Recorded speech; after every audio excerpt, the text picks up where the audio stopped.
You know how you grew up with like your mama so fat jokes?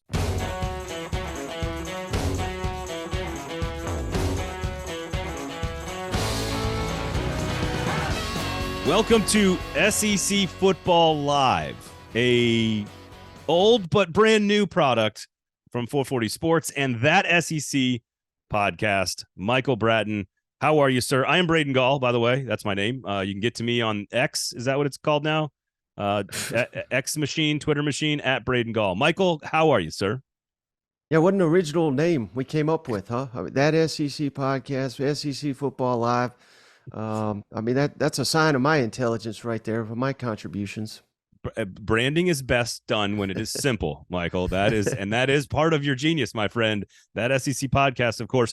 And here's the deal. Here's like, first of all, I've been listening to your stuff, been an admirer of your work for a long time. You've been on our shows a bunch, and we wanted to do something where we could go live directly to the audience, interact with college football fans, SEC football fans that care about the product, that want to be a part of the show. And you simply cannot do that in podcast form.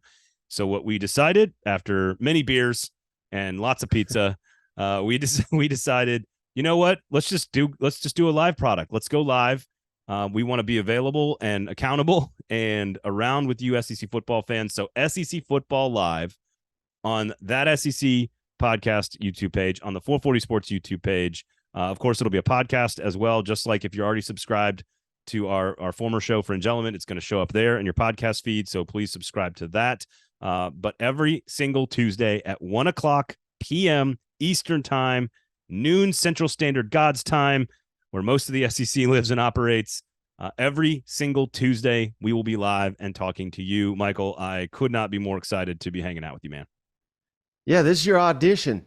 Cousin Shane he's one not showing up away from getting fired and you being replaced by Braden Gall. No, I'm just kidding. This is a separate entity, but Cousin Shane, my co-host there at that SEC podcast, everybody's favorite. I would never think of replacing him, but he's a working man. He's a husband. He's got a demanding lifestyle, so he cannot do these live shows that often. So that's kind of why Braden and I kind of came up with this idea. And I don't think I've ever told you this story, Braden, but years ago is when I met Stephen Lassen at the Athlon Sports Center there. There's your contractually obligated mention of Stephen Lassen on the show. That's your one. I can't remember the guy's. No, his name was Rich. Very nice guy. He gave me a tour of the Athlon Sports facility, and Braden was in like this conference room doing the podcast. They're like they're doing the podcast right now. The same podcast, the Athlon podcast that Braden still does. He's been doing it for years, and they're like, "You want to meet him?" And I was like, "No, I can't speak to a celebrity." You know what I mean? Like I was in no position. Get the fuck out of here. And that was like 10 years ago. So, I've bbeen a fan for a long, long time. So I think this is pretty cool. Well, I am honored to be your second choice. Nothing's ever been a greater accomplishment. Fatherhood, children, getting married, almost 10 years now. No, being second to Shane is my career accomplishment. Number one at the top of the list. Listen, that show is fun. The one we do for Athlon Sports, we still do it. Steven and I still do it. But I get to talk about Oregon State's offensive line. But I mean, listen, I'm an SEC grad. I have lived in SEC states, the footprint, as they say, right? I've lived in the footprint. I'm 41 years old for 36 years. And I've lived in 3 different states in the SEC footprint. My family is also from Florida originally. Please don't hold that against me. It's just in my blood. And when you go to when you live in this area, like there's just, I hate the branding there of it just means more, but it just does. It just is. It's more important. If Mississippi State is the 7th best job in the West, soon to be defunct in RIP SEC West, Mississippi State's got a better fan base and a better stadium atmosphere and a better game day experience than, I don't know, 70-80% of most other conferences. And so I think it just speaks to the passion. So I love the idea of being able to talk with SEC football fans every single week. Again, Tuesdays, 1:00 Eastern Time on both YouTube pages. It will be a podcast, so you can consume it that way if you want to. You can still interact all over the social platforms, but really it's about like, hey, we want to discuss what took place in the SEC this weekend. We want to look ahead at next weekend, and we want to do it where we get to talk to you guys. And There you go. That's where the creative title of SEC Football Live came from.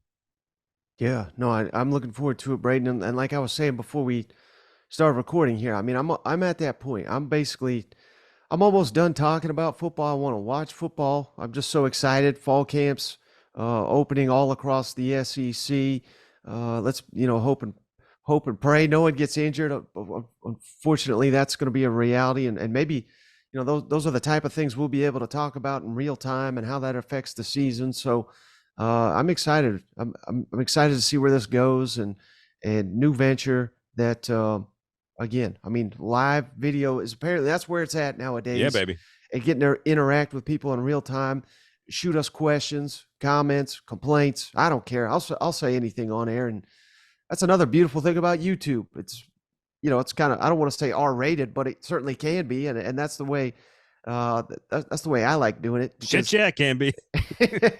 This is not ESPN. This is not all those other and there's nothing wrong with those networks, but this is different.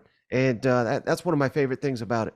No, total safe space, as they say, for SEC football fans. You say whatever you want here. Doesn't mean I have to agree with you. Not you, but like anyone. And I don't expect anyone to agree with me. That's if you want to take time out of your day to hang out with us and tell me how much of a freaking idiot I am, I'm honored by that. I said it on your show at Media Days. I'm honored by the people that want to take time out of their day to tell us how terrible our predictions are when I pick Kentucky to finish second in the East or some crazy shit like that. So I think you're right though. We're tired of like we're like, I'm tired of talking to other media.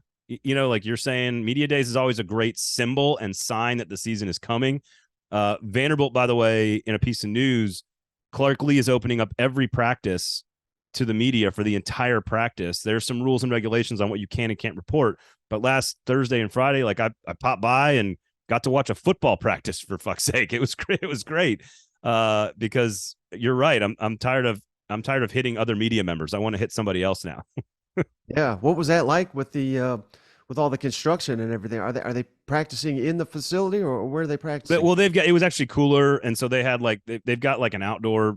They have a giant outdoor field, and then they've got their indoor field. So it just depends on the weather what they do. But like the construction is actually like there's the football. For those that don't know about West End, there's their stadium, if you want to call it that. and then there's a road. And then there's like the facility that's not very big, not like anything else in the SEC. And then on the back side of that is the practice fields and the indoor practice facility, which James Franklin got paid for and built.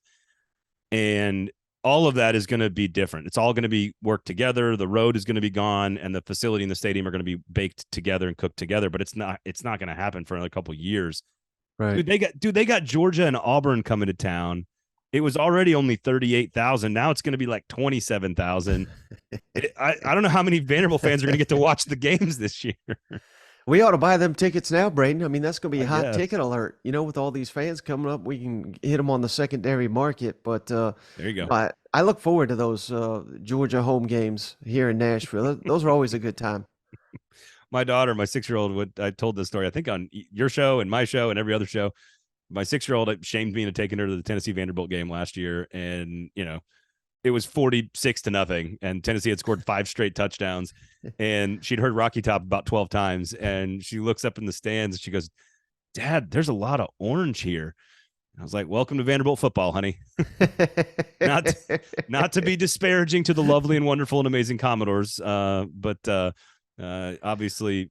Hey, let me ask you this, though, right off that. What is the bigger challenge, you think, for Clark Lea getting, again, I mean, we have to fairly, I mean, expectations are different at Vanderbilt, but what do you think is the bigger challenge, making that maybe like an annual bowl team? And I don't know if that should be what we're shooting for, but just something like that, or filling that stadium with Vanderbilt fans, or do you think it just one follows the other? What's your thoughts on that? That's hard. So this would be a great question for Aaron Dugan, of course, who was on Fringe Element previously. She'll be involved in the show as well, as a Vanderbilt grad. I think asking him to go to a bowl game is every year, like consistently, is probably too much. And I think most Vandy people will tell you that, but they are now investing, right? They're trying to invest in the program and actually give Clark Lea time and patience and infrastructure and resources to do it. They're being creative in their administration, right? Like hiring a guy like Barton Simmons is a creative move to try to be more relatable and like build a scouting department that's more like NFL-ish, which is kind of like what Billy Napier's doing at Florida. James Franklin was basically the greatest, most popular coach in the history of the program, had the most success basically in the history of the program in the modern era, at least. And he was begging people to come to games. And hopefully with the new stadium, I don't think you can ask Clark Lea to get I mean, don't you think 9 wins is batshit crazy for Vanderbilt? So I don't know. I think two out of 4 every other year you go to a bowl game, 2 out of 3. Where are you like? What's fair? What do you think's fair? Well, I mean, right now it's kind of hard to set the expectations for that, but I mean, best like if you have the right coach and you have the right guy and yeah. you've got a stable program like Mark Stoops, right, at Kentucky, 10 years of Clark Lea, is it every other year? 2 out of No, 3. I mean, I think the expectation should be every year because what are we talking about? 2 SEC wins? If you sweep your non-conference, that shouldn't be that hard. Or an outstanding APR and a 5-7. I mean, I wouldn't Now we're say, talking. if he misses a bowl, we put him on the hot seat. I'm not sitting here saying that, but I mean, by year 5, I mean, I think they should annually be 5-7 bare minimum. I would think I mean, that's a pretty low standard in the SEC. Well, but that's the problem is they don't have like, and I didn't mean to turn this into a Vanderbilt episode, but like, it's what's interesting is they just Off to a hot start. We discuss the big storylines here on SEC Football Live. No, I think I just don't think it's reasonable to ask a program like Vanderbilt. Like it's hard to ask Kentucky and Ole Miss and South Carolina and Arkansas, 70,000 seat stadiums, 80,000 seat stadiums with huge booster donor bases and history and tradition of, pre-integration championships.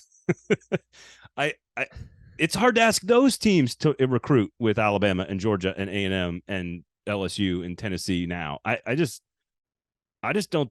I think unfortunately you have to set the bar at a reasonable level for a program that just doesn't. It's not the same. It's different than every other team in the conference. And now you're going to add Texas and Oklahoma to that. Like I don't know. I think 6 wins every year is asking a lot of that program. And maybe you're right. Maybe I'm not. Maybe I need to put the bar higher. I don't know.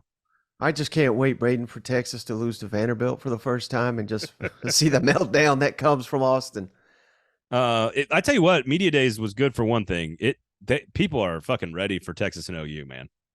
Oh yeah, no, that surprised me as well. Every bit of Texas and Oklahoma content we put out just went bananas, and then thanks to friend of the show, both shows, Billy Lucci. I mean, him getting on there and talking smack about Texas, I love that too.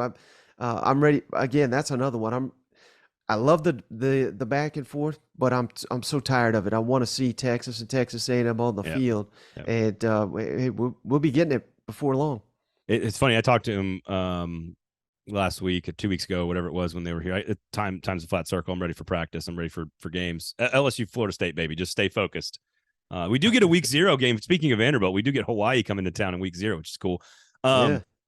I think, and since I moved to Nashville from Austin, and I lived in Austin for 3.5 years. I went to middle school there. That's where I kind of started playing football, and at a middle school level, and it's very serious in middle school in Texas. We played on Thursday nights at Westlake High School on AstroTurf. You know what I mean? Like in front of the stadium that would have 10,000 people the next night for the high school team. And I went to every Texas A&M game for 4 years, and it is like I've been to Tennessee, Alabama. I've been to Georgia, Florida. I've been to the Egg Bowl. I've been to a lot of games. Kentucky, Louisville is a really great rivalry that people don't talk about. There are a lot of great rivalries in this conference, among, if not the best rivalries in college football. I don't know if Auburn, Alabama is better than Texas A&M. I don't know if it is. That night in College Station in 2 years is going to be everything that you love about college football wrapped into one night.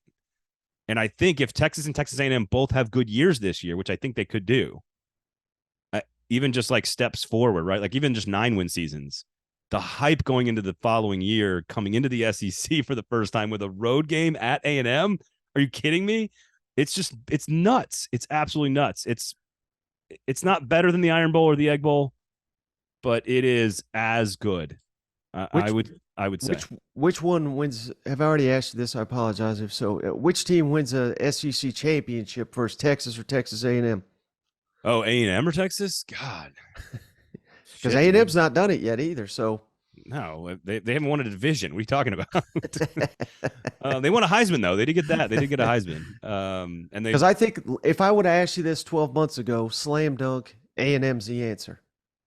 But now I think a lot of people would lean Texas, even though they've done nothing to earn that besides recruit well and land at Arch Manning.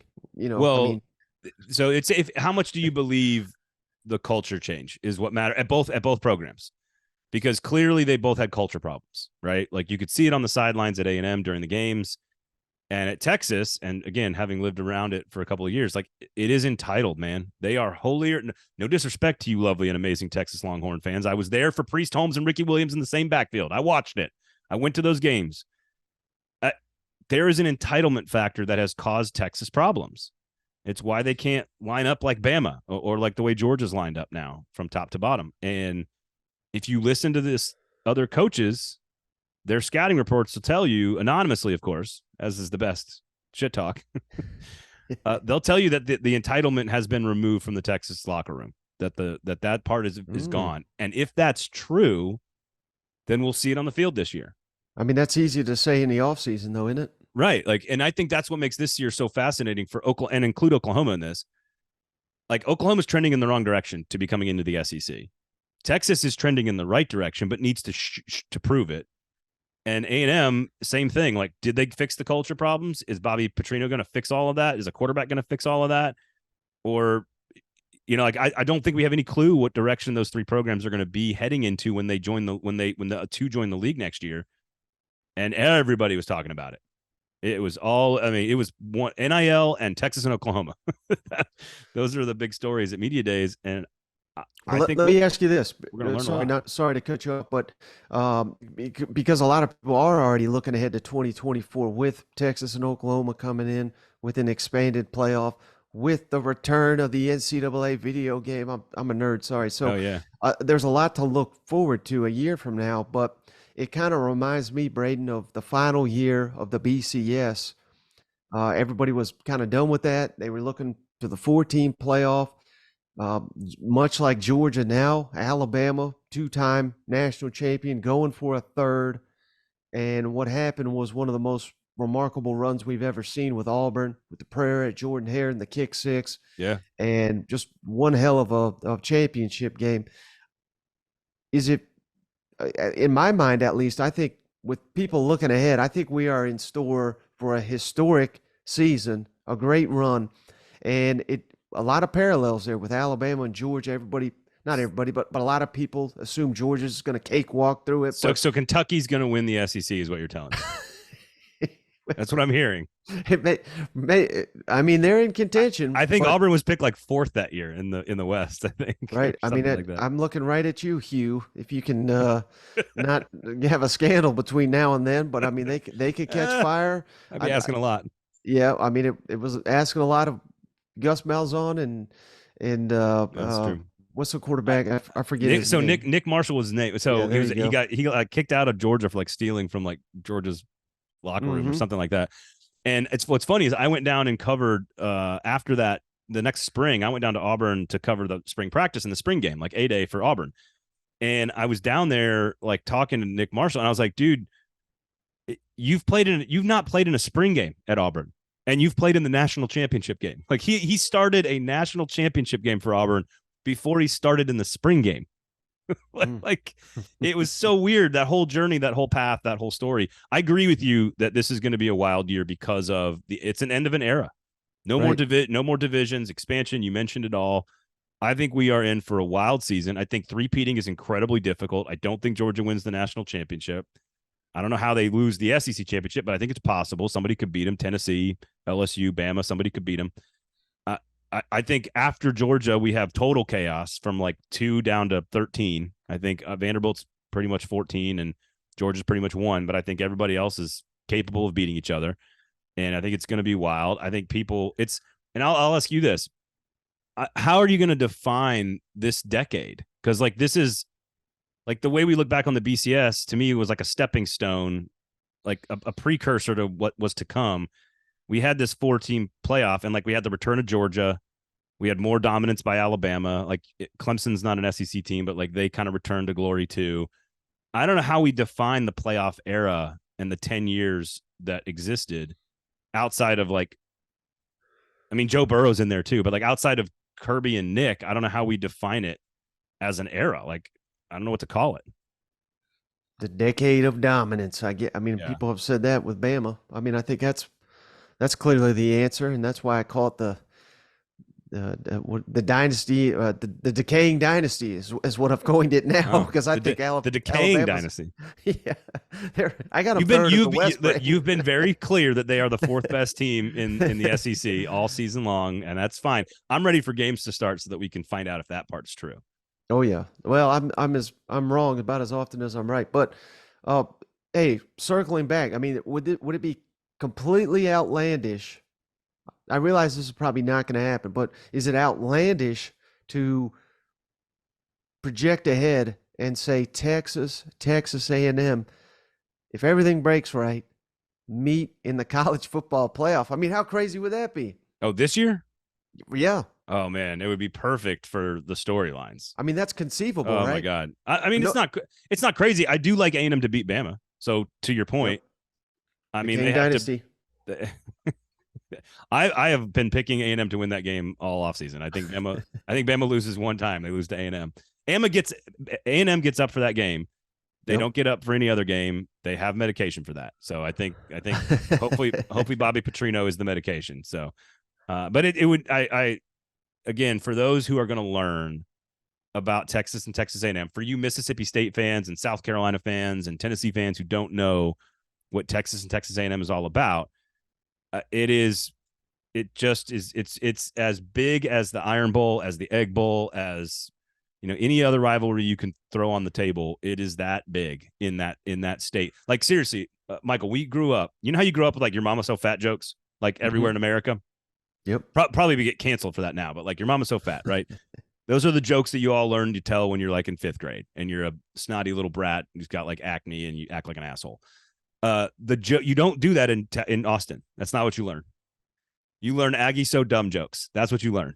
You just come up with jokes that are like, oh, how do you confuse an Aggie? Texas A&M so dumb. Like you just that. And I say that not because it's true. I just say that because that's the rivalry. Like it's how much they hate each other. I think Texas and Oklahoma. So I learned how to cuss going to a Texas Oklahoma game in 1994. I was there for the Stony Stand. My dad took me to the Cotton Bowl. We drove up to Dallas from Austin, watched Texas Oklahoma. Unbelievable. I don't think they hate Oklahoma. And again, I learned how to cuss with one side of the stadium yelling at the other side of the stadium. I was like 11 years old, and my dad's like, don't listen to them. Let me ask you this, because I keep seeing this pop up all over my timeline. I think, hell, I probably shared it as well. But your hot take, Georgia not winning the national championship. Why do you hate Kirby, and why do they not get it done? I as a person, I don't like him. That's what it is. I pick 132 teams. You get one. That's the hot take. Is I'm taking the 132. I just think it's super hard. I think they are not as and Carson Beck could prove me wrong by like week 5 against Auburn. And I think he's going to be pretty good. But like Mike Bobo's not as good as Todd Monken, and I don't think Carson Beck's as good as Stetson Bennett. And I think the defense is probably as good. Maybe Tennessee gets them. I just think it's hard, man. Like three-peating has never happened in the history of college football. I just don't think it's a thing that's going to happen anytime soon. Now that we have more parity and more roster turnover and more churn and frankly more good coaches in the SEC. Like we have better coaching in this conference. Like part of the reason James Franklin was any good was because the coaching in this league was at its low point in like 11, right. 12, and 13. And now it's at its highest. I think it's the best I've ever seen this coaching, maybe ever in this conference. I mean, you have rock stars almost everywhere. And people always remember the outcomes. Georgia's dominant, number 1. I get all that. They should be preseason number 1. But you forget all the things along the way. What happens if Kirby doesn't call that timeout against Ohio State? Yeah. What if Ohio State makes that field goal? What if Missouri can punch it in on the goal line against them? What if they had to face Alabama? I mean, I know Yeah. Tennessee, Georgia was not that competitive, and I'm not going to argue that it was, but I don't think it was the ass kicking that a lot of people thought it was either, because Hendon Hooker had Jalen Hyatt about 3 or 4 times and he missed them. Yeah, he did not play a good game in that game. I mean, we could sit here and what if everything, but I mean, had he connected on 2 of those, maybe Tennessee wins that game. You know, I'm not gonna deny that particular outcome, but here's what I think you can say. Like I think it was an ass kicking because Kirby didn't try in the third and fourth quarter. Like they stopped the run and they didn't have to do anything else after that because Hendon was off that day. Just plain and simple, Hendon was off. Here's what I think what you can do though, because if the divisions were gone like they're going to be, Tennessee would have rematched. It would have been Georgia, Tennessee 1 and 2 in Atlanta, and they would have rematched in Atlanta, assuming Hendon Hooker doesn't hurt his knee against South Carolina. I think to suggest that Tennessee doesn't play much better in a second crack at Georgia would be stupid. I think, of course, they would play better in a second crack. Doesn't mean they're good enough to win. Who knows? But that's another way to do this because next year, Georgia's going to have to play the number 2 team in the conference, not the best team from the other division. Right? Like LSU would have finished 4th last year. Mm-hmm. So it would have. In college football, it changes. I'm not trying to. It just sounds like we're just taking away from Georgia's glory here. Georgia sucks, man. They're terrible. Any other time than the playoff era, Georgia gets beat by Alabama in the SEC championship. What happens? Georgia's dream season ends that day. Yeah. Now, because of the 4-team format, they got obviously another chance, and they capitalized on it. But I mean, those are things Steve Spurrier didn't get, Philip Fulmer didn't get. Nick Saban early in his career, on and on and on. Gene Chizik, Les Miles. But you see my point, though. Historically great coaches. Right. I mean, you drop one game and it's you're done. And thankfully for those coaches today, I mean, that's not the way it is. I do think there's a lot of complaining about, like XYZ game is going to lose its luster because of the expansion. I disagree. I think like Alabama Auburn's not going to suck because there's a playoff that's expanded. If anything, it's going to be even better. Like, I don't know. I get what people are saying. I just don't think it's true. I think you can enjoy LSU, Florida State, for example, this year. It doesn't you can enjoy it for being a spectacular football game between 2 top 10 teams. And if it's a close game, the loser still has a chance to make the playoff. Like especially in a 12-team situation. And so you can enjoy that game for being a great football game and just enjoy it. You don't have to it doesn't have to be the, philosophical meaning of life. Like you can just love watching Jaden Daniels and Jordan Travis. I kind of disagree with you on that one. Like my favorite is the kick 6. And I realized Auburn didn't even win the national championship, but I think that's the greatest play in college football history. Is it that if Alabama makes it into a 14 playoff as the 3 or 4 seed and they win the national championship? I don't. Why would it take away from that moment for Auburn fans? I don't. Because it was a fucking dagger in Saban's heart and got him out of winning 3. I mean that's. But that's almost worth a national championship, taking one away from him. In my mind, to Auburn fans, it probably is. Yeah, it's true. I just think that the sport evolves, and we've got to kind of evolve to appreciate what's going to be great about it. And what's great about it is 10-2 Matt Corral, Ole Miss makes the playoff. Mississippi State with Dak Prescott makes the playoff. Tennessee and Alabama last year would have made the playoff. I just think that's worth that one little thing that Auburn did to Nick Saban, which again, if the kick 6 happens, it still costs Alabama a trip to the SEC championship game. Auburn still goes to play for the SEC title. They still have a higher seed in the playoff. It still has all those impacts. But now, by the way, Tennessee's going to be in the playoff too. I just think that includes more fun stuff, and it makes all of Tennessee's games more meaningful throughout the course of that season. Kentucky's 10-win season they could have gotten into the playoff. Florida would have gotten into the playoff all 3 years of Dan Mullen. How crazy is that? Sounds like Bill Hancock has paid you off, Braden. Hey, no, he's not, because every time I see him, I tell him, get your goddamn playoff games out of your bowl system and put them on some goddamn college football sites, okay? Put them in Neyland, put them in, in Tuscaloosa, put them in Happy Valley, put them in Death Valley, put them in college football stadiums on a Saturday. How about that? All right. Yeah.